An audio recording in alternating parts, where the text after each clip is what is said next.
A new nuclear deal with Iran is no longer an option. Is Russia poised to use dirty bombs in Ukraine?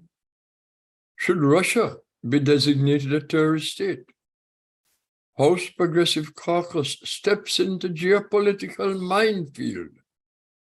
U.S. targeting al-Shabaab, Africa's most dangerous terrorist group. U.S. Africa Leaders Summit set for December. U.S. push for rapid security force for Haiti is delayed.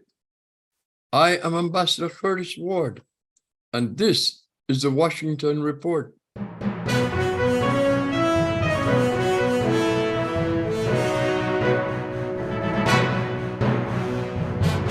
Iran's brutal crackdown on civil protests and supplying kamikaze drones to Russia for killing civilians and destroying civilian infrastructure in Russia's prosecution of its illegal war in Ukraine make it politically impossible for the Biden-Harris administration to engage the Iran government on a new Iran nuclear deal. Iran's egregious behavior met with a string of strong condemnation and multiple new U.S. sanctions imposed on Iran. Donald Trump's withdrawal on the U.S. from the nuclear deal resulted in Iran restarting its dangerous nuclear weapons development program, putting the region's security at greater risk. Putin's false flag claim that Ukraine will use dirty bombs in Ukraine-controlled territory and blame Russia was sharply denounced and characterized in Washington as a precursor to Russia's intended use of WMDs in Ukraine. We recall the use of chemical weapons by Russian-backed Assad against Syrians on August 21st, 2013, which killed some 1,400 Syrians, including children, and most importantly, Assad and Putin escaped accountability, which no doubt led Putin to believe he can use WMD in Ukraine, also with impunity. Russia has also been accused of using chemical weapons in Syria. While the U.S. would have been alone in a military response to Russia's egregious actions in Syria, this time around, Putin would more likely face a collective response from the U.S. and NATO. Putin's statement that he would not use nuclear weapons in Ukraine cannot be trusted.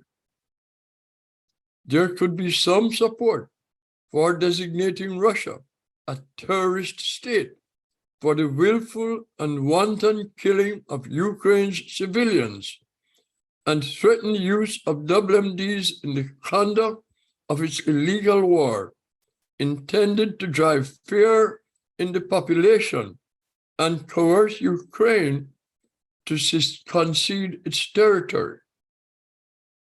In this context, an ill-conceived letter signed by 13 members of the U.S. House Progressive Caucus to President Biden urging diplomacy with Russia to end Putin's illegal war in Ukraine received strong condemnation in Washington and deep concerns in Kyiv. To suggest diplomatic engagement with the war criminals in the Kremlin, and doing so without consultations with Ukraine's political leaders, exposed the naivete of the caucus on geopolitical and security issues. The letter, apparently written in July, was released a couple of weeks before the midterm elections.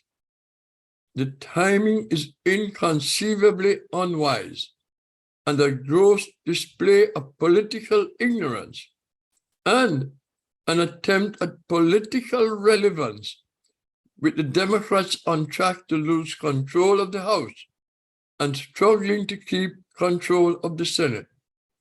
The immediate backlash and harsh criticisms forced a hasty retreat and retraction of the letter. President Joe Biden will host a U.S. Africa Leaders Summit in Washington, D.C., December 13 to 14.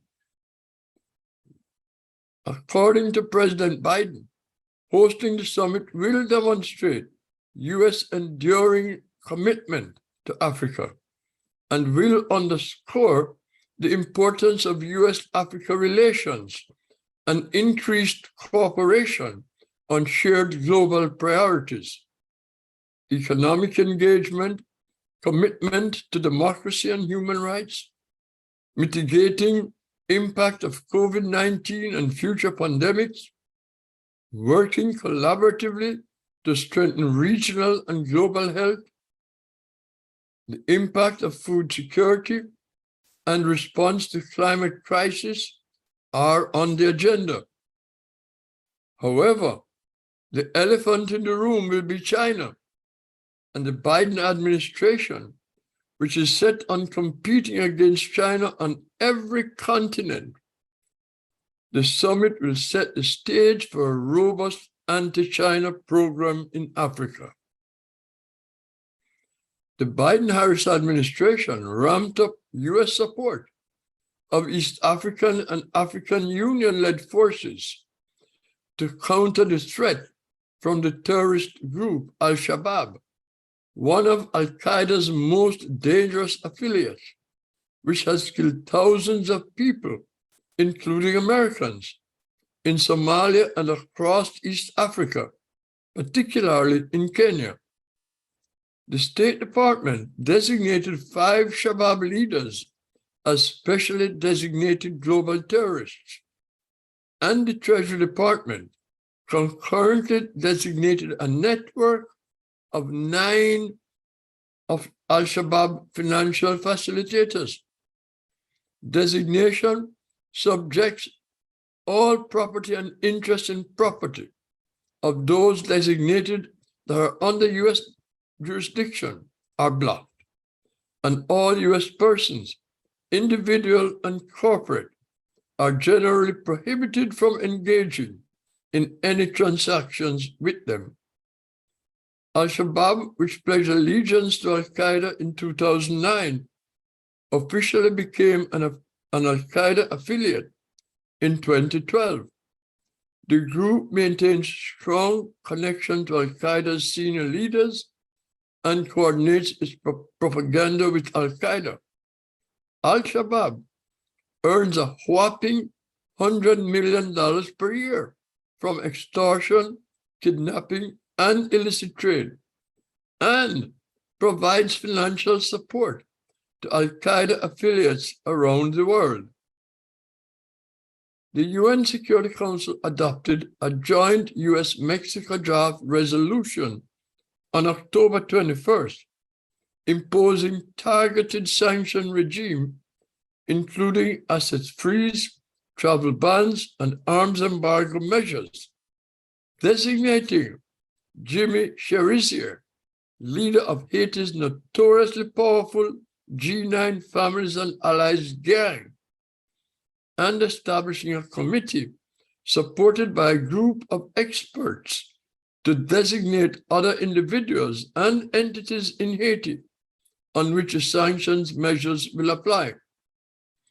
A push by the Biden administration for a second Security Council resolution to authorize the deployment of a military force to Haiti, as requested by Prime Minister Ariel Henry, was slowed by lack of support from countries unwilling to provide military personnel.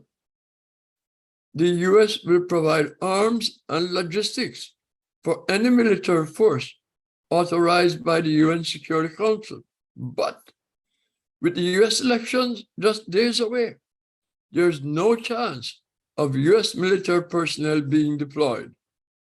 The issue on the agenda for Secretary Antony Blinken's visit to Canada is hopefully to resolve this issue. The timing aside, sending one's military into a hostile environment is a difficult decision for any country. I am Ambassador Curtis Ward, and this is the Washington Report.